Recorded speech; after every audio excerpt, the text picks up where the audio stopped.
माला सुधा कुंभ विबोध मुद्रा विद्या विराजत करवारि जाता अपार कारुण्य सुधांबुराशिं श्री शारदाम्बां प्रणतोऽस्मि नित्यम् शङ्कारूपेण मच्चित्तं पङ्कीकृतमबूद्यया किङ्करीयस्य सामाया शङ्कराचार्यमाश्रये प्रह्लादवरदो देवो यो नृसिंहः परो हरिः नृसिंहोपासकं नित्यं तं नृसिंहगुरुं भजे श्री सच्चिदानंद शिवाभिनव्य नृसिंह भारत्य पितान् यतीन्द्रान् विद्यानितीन् मंत्रनितीन् सदात्मनिष्ठान् भजे मानव शंभुरूपान् सदात्मत्यान् निरतं विषयेभ्यः परान्मुखं नौमि शास्त्रेषु निष्णातं चन्द्रशेखर भारतीं विवेकिनं महाप्रज्ञं धैर्योदारक्षमानिधिं सदाभिनवपूर्वं तं विद्यातीर्थगुरुं भजे अज्ञानां जाह्नवीतीर्थं विद्यातीर्थं विवेकिनां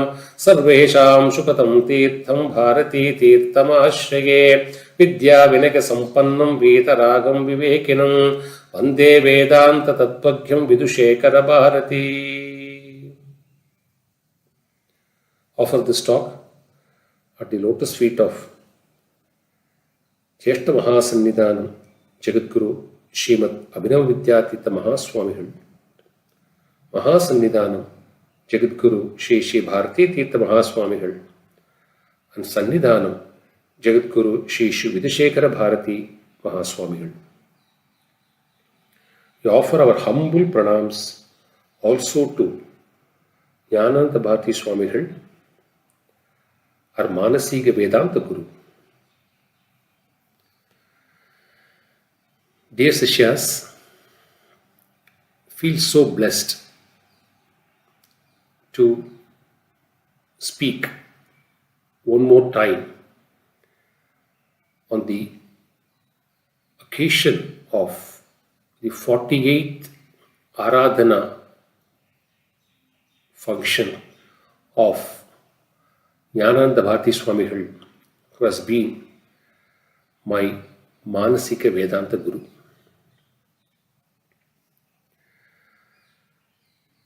Like every other year, we thought we should choose one of his texts and speak about it so that the next generation gets induced to read that work and benefit. So this year, we've chosen the book titled as The Great Equations.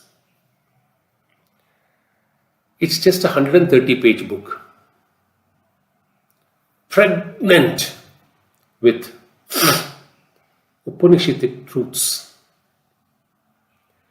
and explains in such a simple way the most complex, the inexplicable truth of how to attain supreme bliss.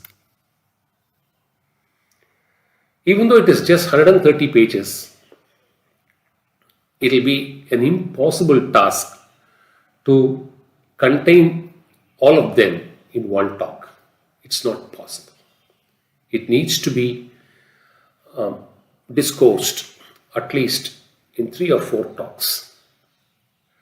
So the attempt for this Aradhanai function is to speak Great Equations Part 1, and the rest of the parts we will try to discourse during this year's Jayanti celebrations of our Swamigal. I once again beseech the blessings of our Swamigal as we now proceed to deliver the lecture under the auspices of the 48th Aradhana function of Jnananda Bharati Swamigal.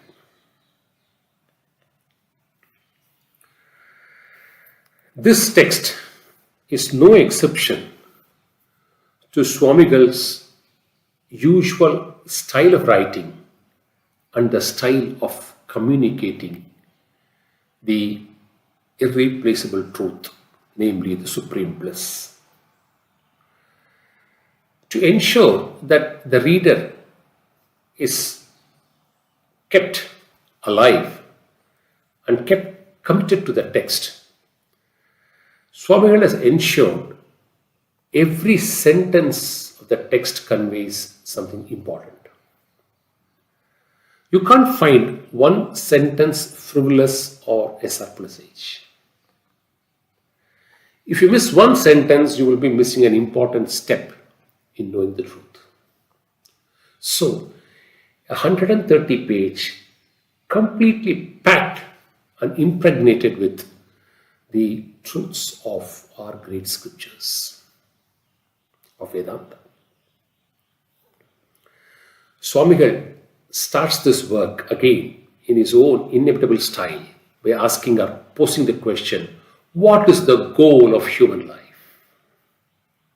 And replies in the next sentence, it can't be anything else other than Sat Chit Ananda. Sat meaning unqualified existence, Chit meaning unqualified knowledge, and Ananda meaning unqualified bliss. So, this should be the goal of human life.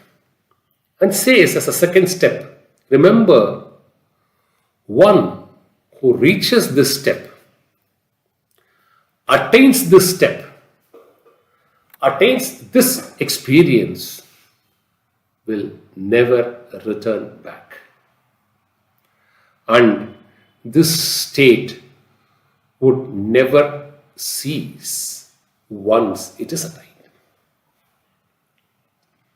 And takes us to the third step by saying, if that is true, all of us as human beings either suffer pain or enjoy pleasures in a cyclic manner in our routine daily life.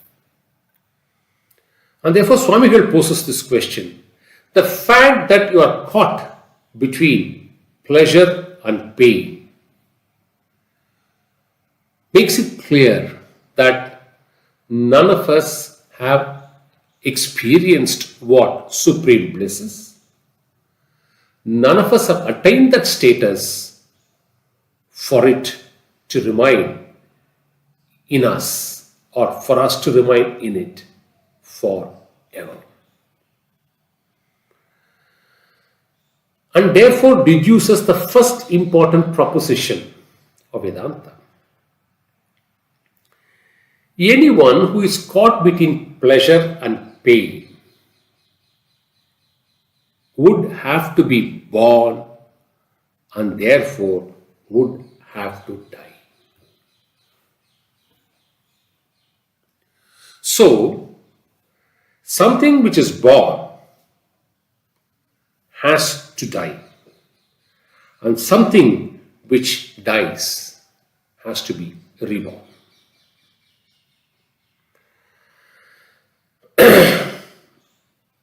Which means also there is an existence, there is a disappearance, there is a re-emerging happening cyclically in our lives. So, may it be birth or may it be death, the two sides of birth and the two sides of death are hemmed with non-existence. A state of non-existence, a state of existence, then a state of non-existence, then a state of existence.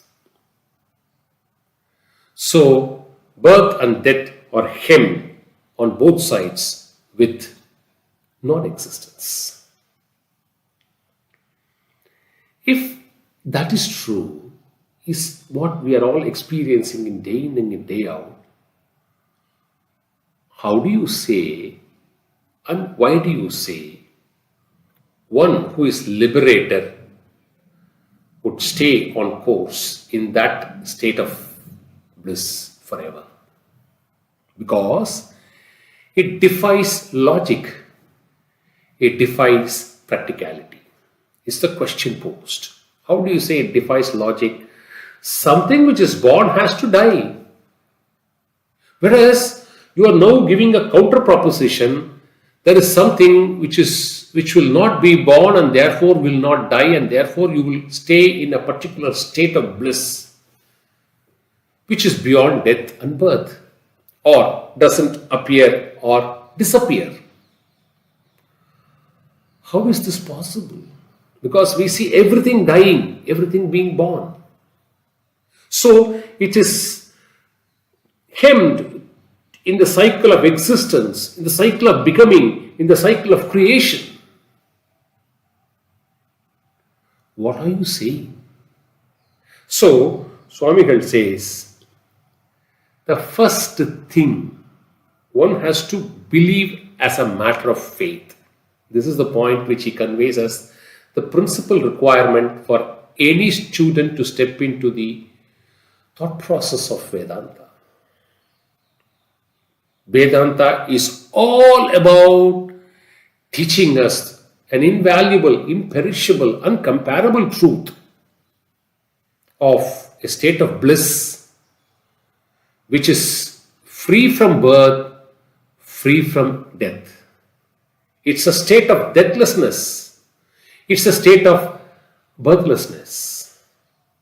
And therefore, at the moment, all of us as aspirants and students of Vedanta should first believe that this cycle of birth and death happens out of ignorance, out of imperfection, which Vedanta identifies it as avidya. Unless we have faith in this conception,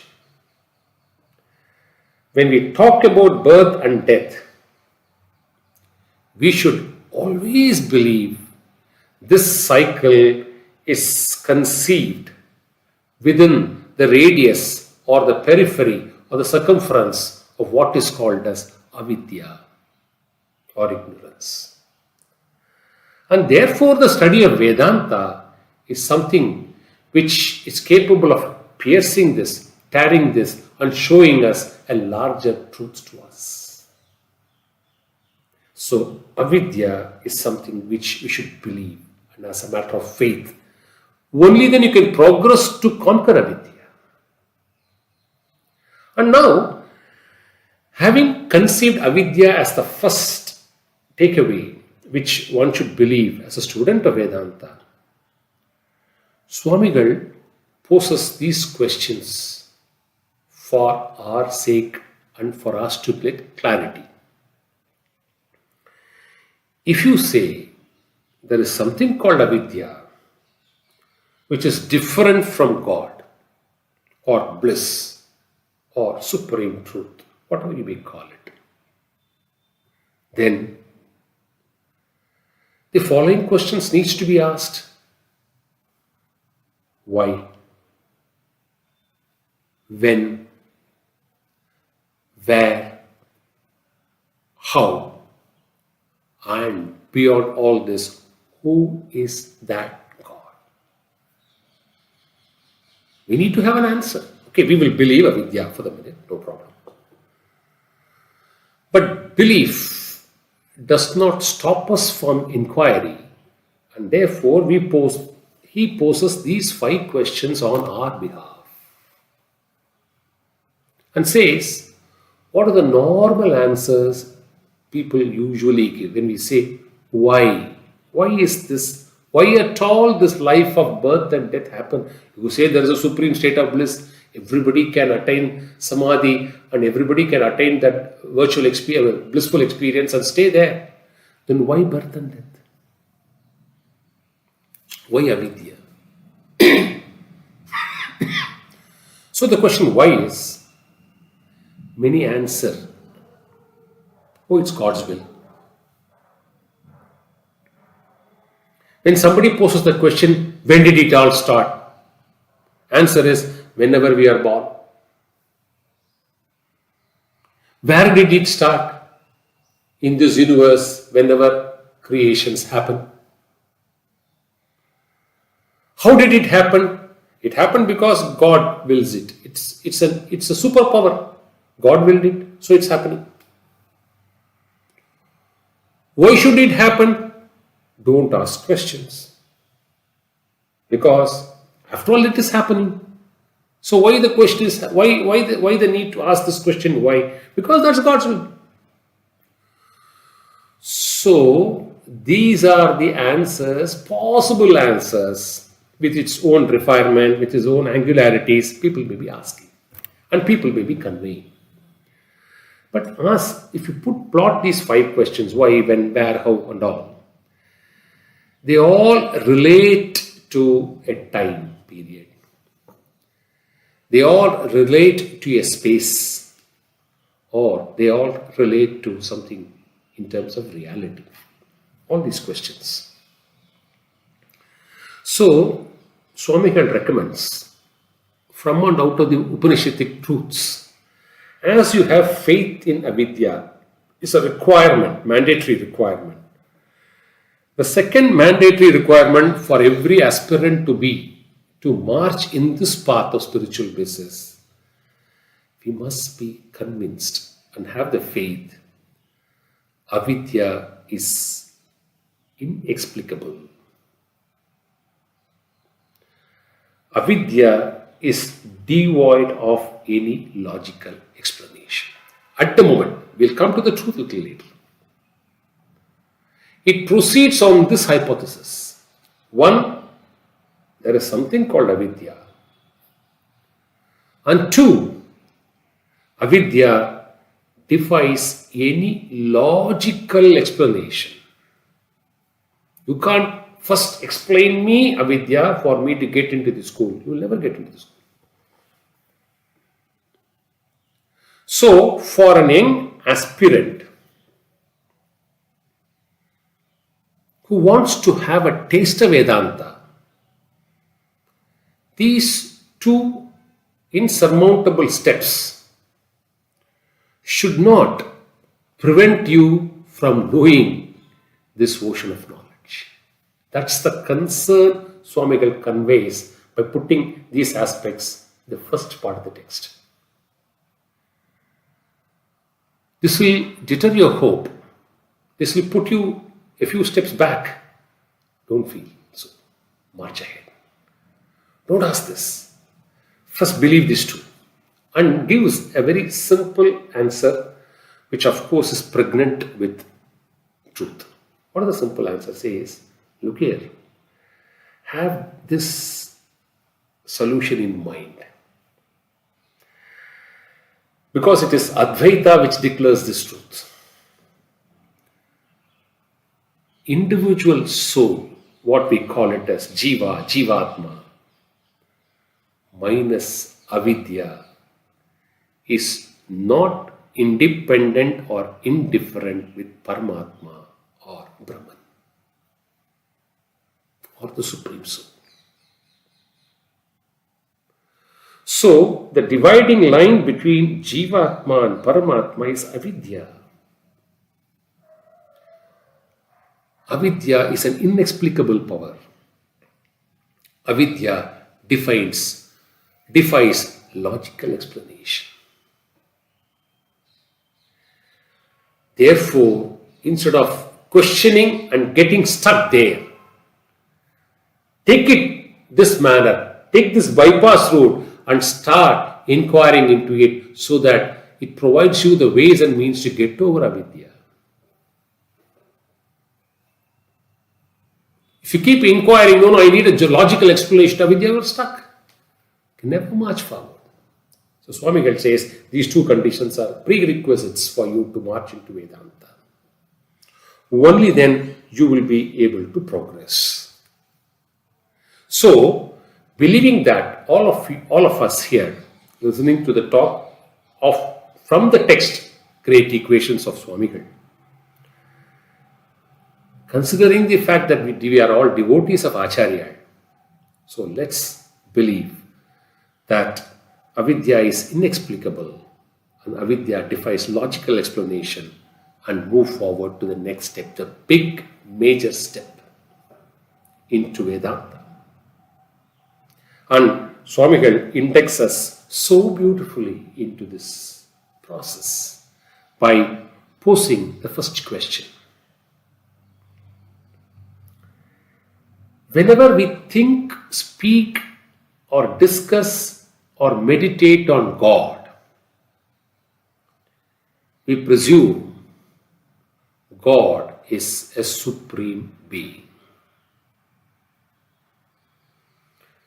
If God is going to be like you and me, then such an experience or entity cannot be God.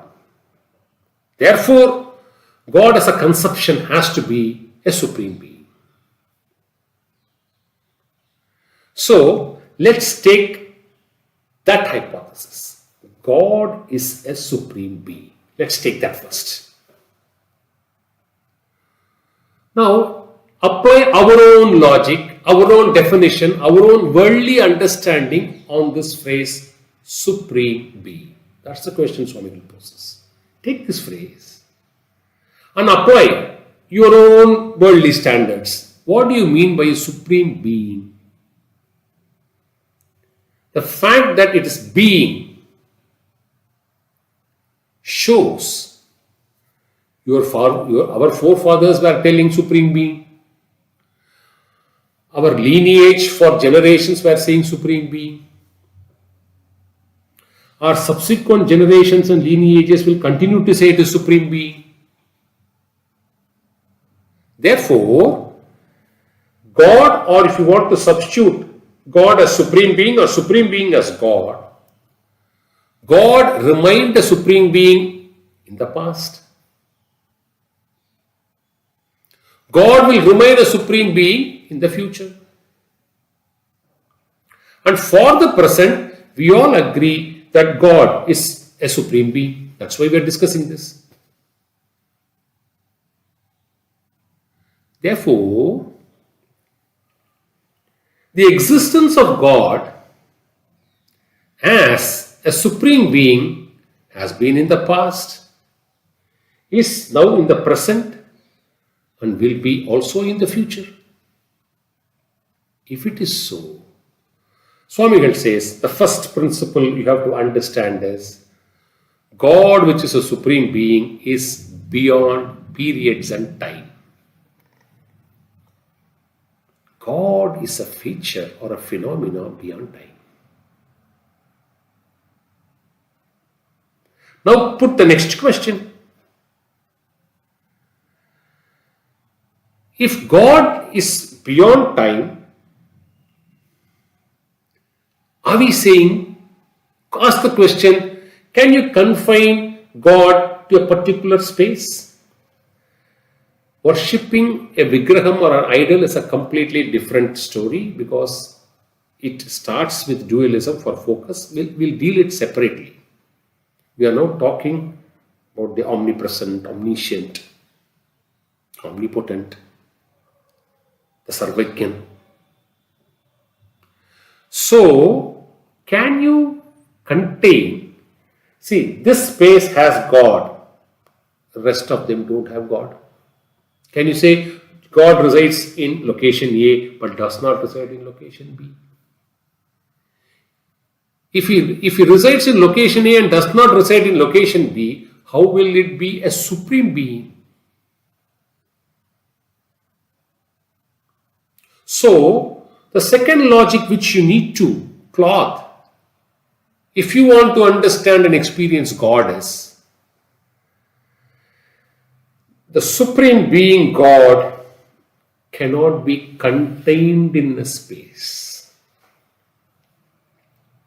So we have found out two things. God is a phenomena which transcends time. God is a phenomena which transcends space. Now comes the third question. If you say God transcends time and space, then God should indeed envelop anything and everything. The reality is It is God which exists everywhere and anywhere, because it is not contained by time, contained by space. Therefore, Swamigal takes us to the third logical proposition. If God is not bound by space and time, can we declare that this whole universe does not have God? Can we assume, like the whole universe does not have God, we the human beings are not God? See, the approach of Advaita is blunt and straight. It is an uncompromising formula, because it chases towards truth without fear. So, the third question that we need to ask is, if something is not contained by time or space, then this universe, which also includes we, the human race, who are qualified to attain this experience of bliss, does God reside in us? Or God is outside the ambit of universe and individual souls? The answer has to be an emphatic no. If God is not confined by time and space, you can't say, if you say God is not part of this universe, then you are confining God to a particular location. If you say, no, God is not within us, God is somewhere else, we are somebody else. If you make that distinction, then there is still something where God does not exist as a supreme being, which is untrue. And therefore, Swamigal poses these three questions together. Ask for yourself for the time being. Keep asking questions and keep progressing, because every question will finally get answered. It has been answered because people have experienced. People have attained mukti. People have seen and stayed in bliss. How many of our Acharyas' life history we have read, which display what sort of a unique experience each one of them had in attaining the state of bliss. Therefore, these three questions need to be bundled now together: time, space, and its total enveloping. It is the mud which becomes the pot, but you find the entire mud in the entire pot. Can you say there is one place where you have a pot without the mud? Not possible. So, Supreme Being, this universe is nothing but that Supreme Being. We, the Jivas, are nothing but that Supreme Being, because God is beyond time and space. Fine. When we agree on this point, Swamigal now takes us next to a very, very important step. And before that, puts a few logical questions also to us. When you say Supreme Being,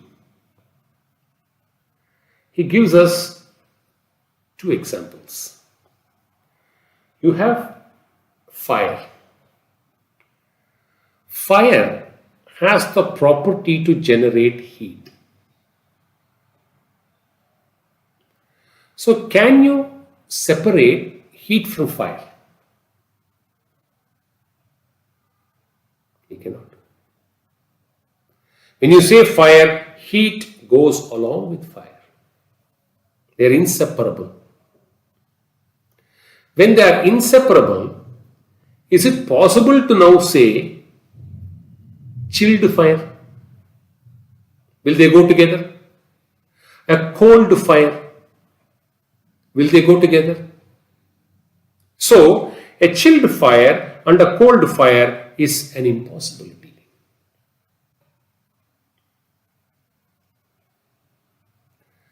Likewise, when you say God has to be a supreme being,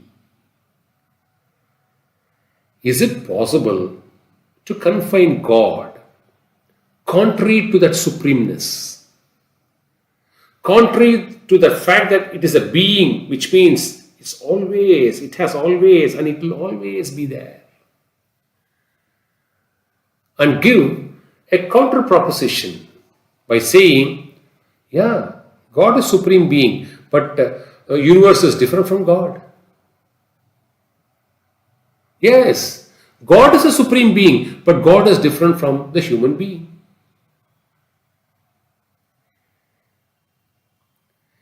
This is equivalent to saying chilled fire or cold fire. This is equivalent to saying separating the heat out of fire, a heatless fire. Is it possible?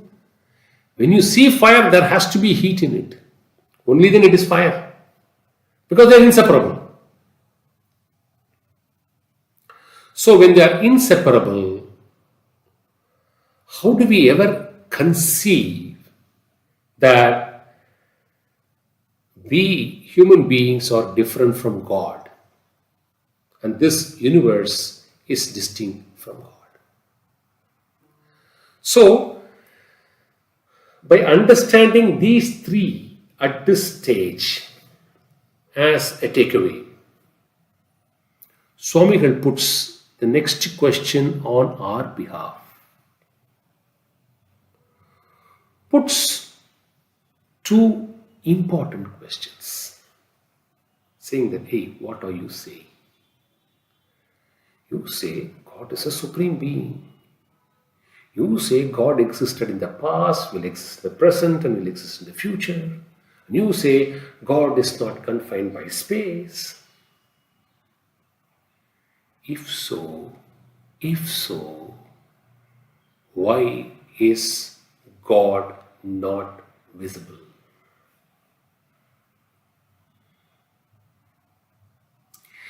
If so, why do we forget God and think of something else?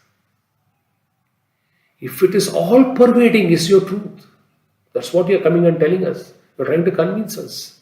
Why should we be convinced with what you say? Because it poses two simple questions. If you say God pervades everybody, I'm not able to see him. Who is he? And only when you talk, I'm following your lecture. Only when I read this book of Swamigal, I understand it. Rest of the time, we are doing so many things. So why do we forget something which is so supreme, so omnipresent, all pervading? And Swamigal now gives a beautiful answer to that. From and out of Vedanta, from our texts.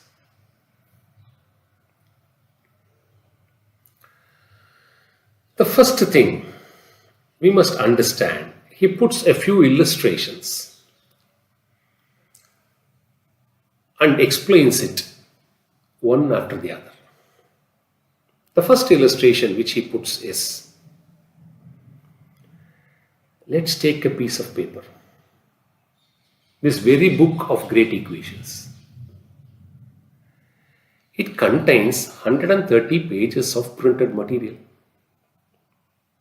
impregnated with truth.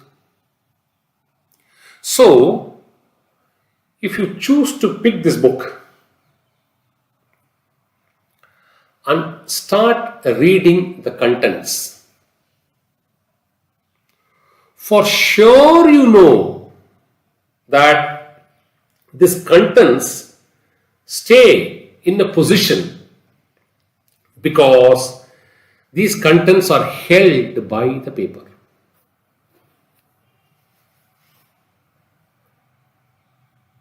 But when you read the content, do you spend your focus or time in trying to know that there is an underlying paper to it? Simple question. So, it is the underlying paper impregnated with these contents that facilitates you to read. But while reading, your focus is only on the content and not on the paper. When you watch a movie on a cinema screen or on a TV screen, end to end you see only the picture and enjoy the experience, overlooking the fact it is possible only because there is a canvas behind it.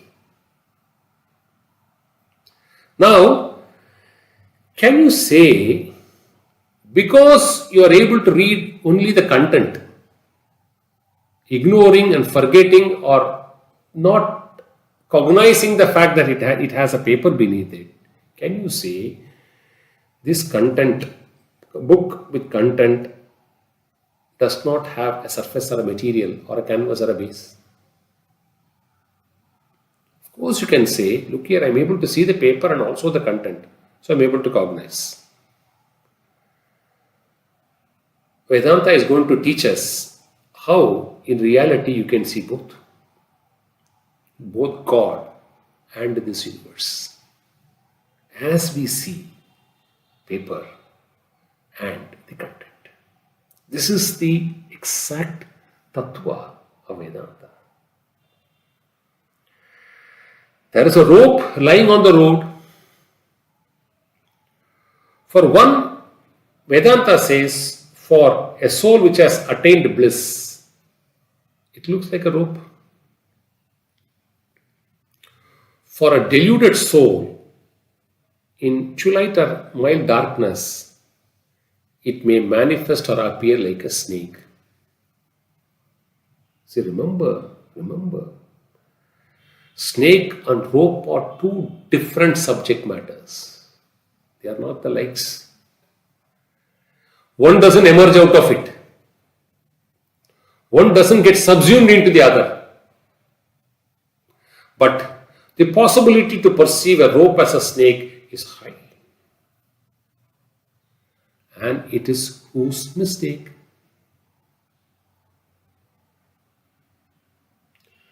That is why Swamigal preaches all of us, based on the Vedantic truth, avidya defies logical explanation. It's only an experience you have to go through. Mistaking a rope to a snake is distinctly possible.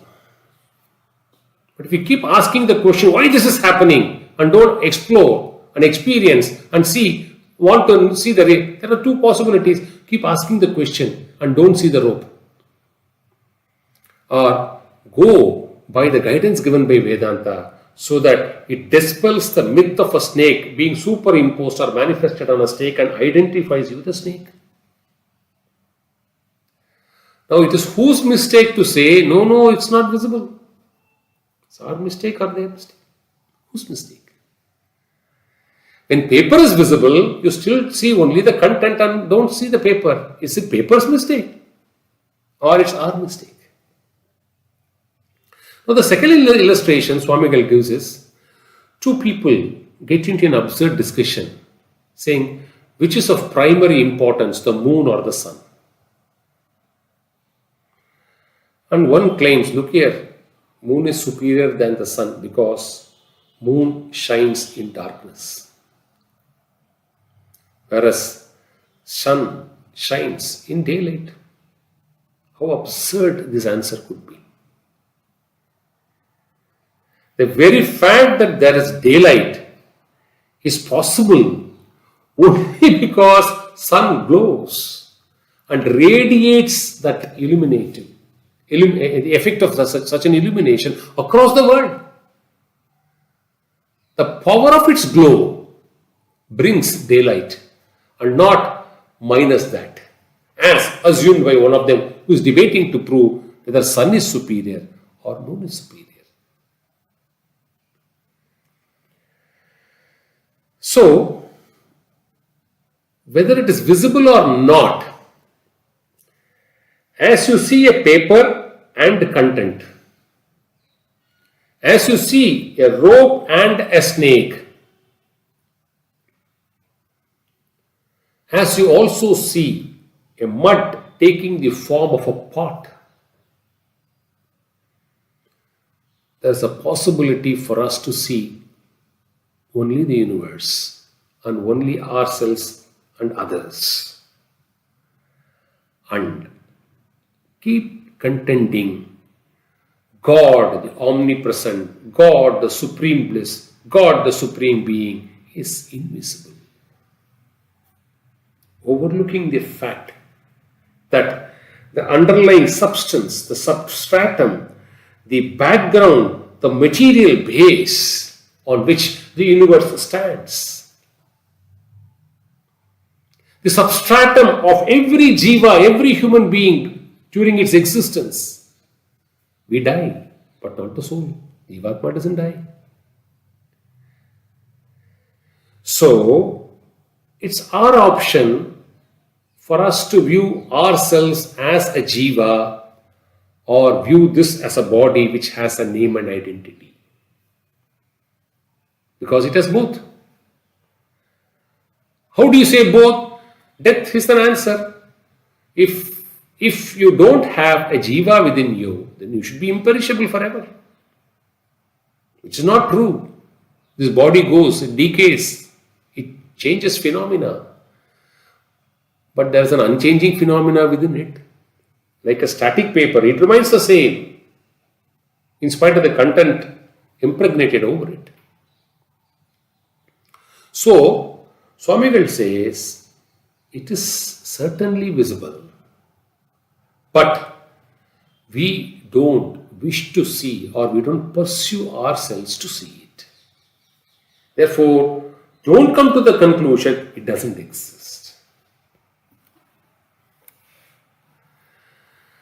Now, the second question which he posed was, if you say it exists, then why should we forget? Why should we not be seeing it? What is withholding us? And for which Swamigal again gives very, very simple examples. He puts one illustration. If somebody asks you, how are you? And you say, I'm fine. After that, we don't try to probe or inquire into your health. We leave it there. On the contrary, if you say, no, I'm not fine, I underwent a surgery, a very difficult surgery a few weeks ago, then care starts and questions follow and we start probing what it is.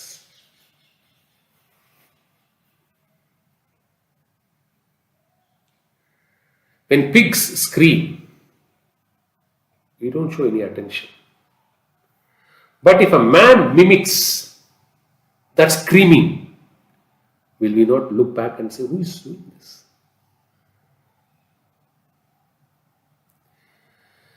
When a man, as a lawyer, he chooses to wear only white and white attire every day, then we don't go and ask him, oh, you're worn white and white today also? Very good. We don't compliment him for that. When he comes on an unusual wear, a colored dress on a particular day, don't we go and ask him, hey, come on, what is happening? Why are you doing? What's the reason? Anything special? Is it your birthday? We probe. See, we can keep multiplying a lot of examples on this. But the underlying message which Swamigal seeks to convey to us as part of his preaching is, look here, my child.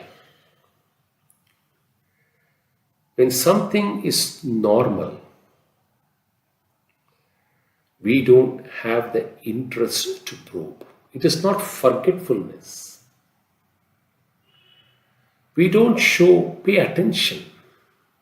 We don't explore. We don't discover. We don't try to inquire and know what it is, because it is normal. Whereas abnormality arouses a lot of curiosity in us. It keeps us engaging, Normality doesn't attract. Abnormality attracts. Take for example any TV channel news, any newspaper, ordinary news we will ignore. Extraordinary sensational news, it will give us a lot of taste and aptitude to probe and find out what it is. So, the logic which Swamigal seeks to drive is this. Look here, my children. Truth is normality. Bliss is the normal state. It is formless, it is colorless, it is genderless. And therefore it remains too normal. Whereas we as human beings are attracted only towards abnormalities. Because we are attracted towards abnormalities, anything abnormal which has form, shape, name, we will go in search of that. It is whose mistake? Can you say therefore God doesn't exist? God is sitting normal for you to reach that from a state. See, what is Vedanta? Drawing you from an abnormal state into a normal state of bliss. Because that's a natural state. That's the inherent state.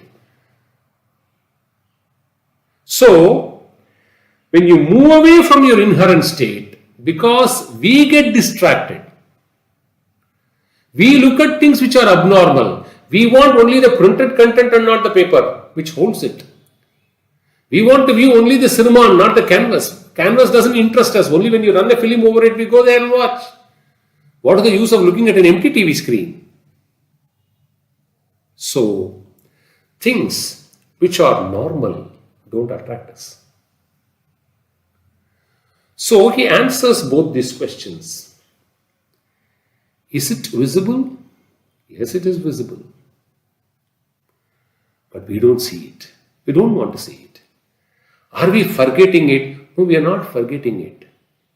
Because we are tempted to drain our energy in looking at abnormal things and therefore do not look at our own natural state.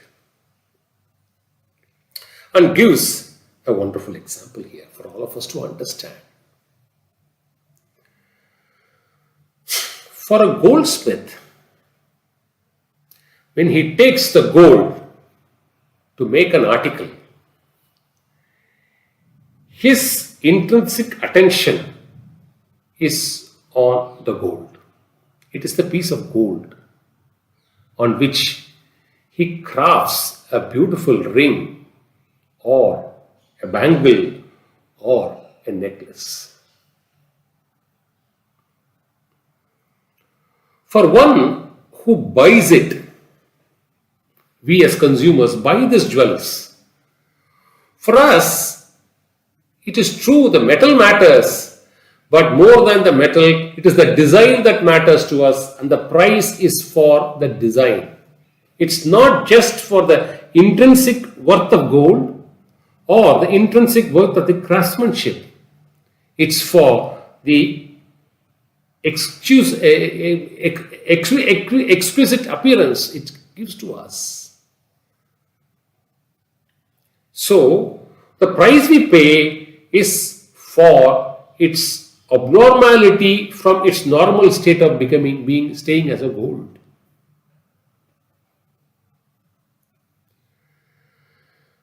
Suppose this jewelry is 1,000 years old, 100 years old, 500 years old. Somebody keeps it as a collection of antique properties. It becomes a priceless possession, invaluable possession, not to be equated with money, because the world gives it a different status and recognition.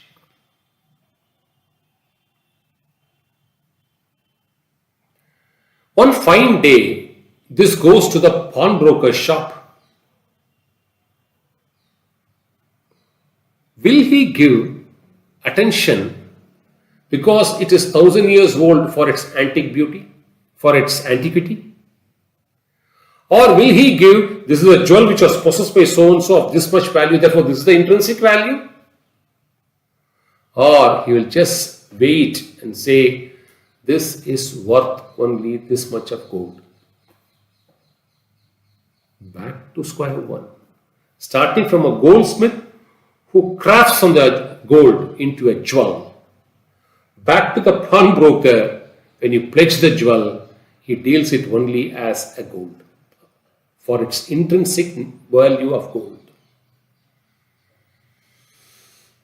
Therefore, Swamigal teaches us, look here, Vedanta teaches you to lead a life of the goldsmith or the pawnbroker. Rather, more preferably the pawnbroker. And not one who either possesses the jewels. Because when you possess, you see only the necklace. In spite of the fact the protruding material is gold, the underlying substance is gold. Or a collector of antique properties who considers this priceless, incomparable, nothing so equivalent to it in the universe. Just be a pawnbroker. And says, how do you do this? So, the first part of great equations ends with this. It says, look here, paper and content, canvas on the cinema screen, television screen and the television programs, understandable. Like that. It is possible for every jiva to look into the gold and its intrinsic worth rather than the protruding jewel as a ring or bangle or necklace. And the whole process of Vedanta is teaching you the technique of how to give up these abnormalities and reach the normal state. And the two initial grounds, the two initial tenets to get going into Vedanta is Abhyasa and Vairagya, says Swamigal, the third chapter. Abhyasa, which will make you go more and more nearer to the natural state of bliss. Like the pawnbroker intrinsically measuring the net worth, intrinsic worth of the gold. And Vairagya develops, it's an art of developing detachment so that we don't get excited and stay completely deluded on looking at or experiencing these abnormalities in the universe. The experiencer as a human being and subject matters of experience which throws us, which falls on us, which slaps and hits us every minute and every second of our life. For us to get distracted, for us to move away from knowing the truth and says, know the truth, it is only gold, it's only form, it's only mud, pot will break one day and it will restore only as a mud. All these jewels when melted are only mere gold again. So the true state, the normal state is only bliss. Therefore, this is a manifestation and not a creation. Advaita prescribes, validates with a statement that universe and jivas are manifestations, like an imaginary snake manifesting on a rope. So, the whole process is to get away from this delusion, move away from this illusion, so that we see the rope, we see the paper, we see the TV screen, we see the gold, and don't see the abnormalities which get projected as forms and names. And the first two total steps are Abhyasa, and Vairagya. I should thank Shingeri Guru Bandhava channel and our dear beloved Shankar for providing this invaluable opportunity. It's a sheer blessing for a person like me who know nothing about Vedanta a few years back. Mahasannidhanam's paripurna blessings to say you read this text, you read that text, guiding me at every point of time. And I'm stuck always with the works of Jnananda Bharati Swamigal.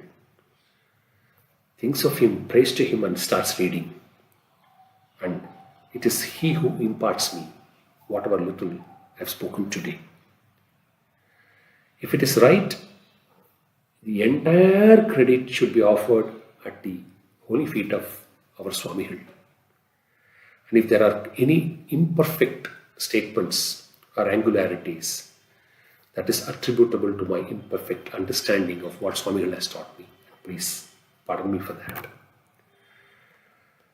With these few thoughts, the whole idea is to induce our young minds to go and read this book.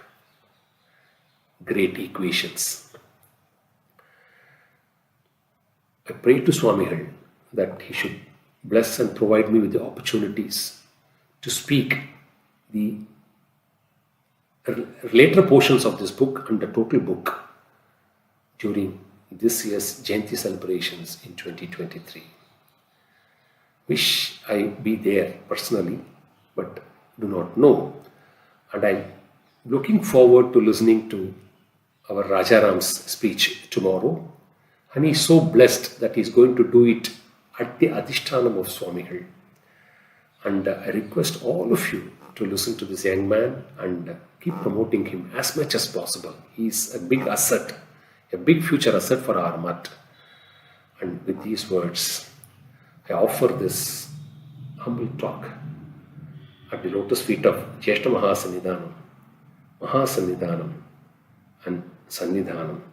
Sadashiva Samarambam Shankaracharya Madhyama Asmat Acharya Paryantam Vande Guru Parampara.